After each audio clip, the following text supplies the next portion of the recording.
Als Teamleiter ist es besonders wichtig, die Auslastung der Mitarbeiter jederzeit im Überblick zu behalten.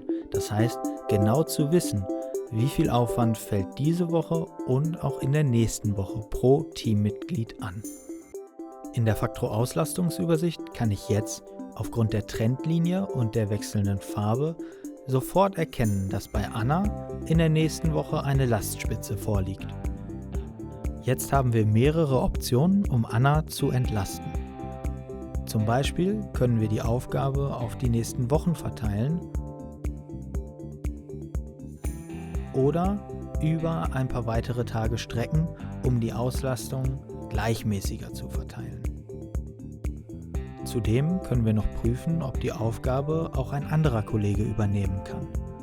Hier zum Beispiel hat Manuel in der nächsten Woche noch freie Kapazitäten. Wir können die Aufgabe per Drag and Drop einfach in seinen Zeitplan schieben. Je nachdem, wie weit wir im Voraus planen möchten, können wir jetzt im Zeitplan endlos in die Zukunft scrollen. Das Szenario für den Teamleiter haben wir jetzt durchgespielt. Nun könnten wir weitere Teammitglieder mit hinzunehmen oder die Auslastungsübersicht auf das gesamte Unternehmen ausweiten. So erhalten wir einen projektübergreifenden Zeitplan, der uns genau anzeigt, was in dieser und in den nächsten Wochen anfällt. Mit der Auslastungsübersicht geben wir euch ein weiteres starkes Tool an die Hand und hoffen, dass so eure Teamarbeit noch besser organisiert werden kann.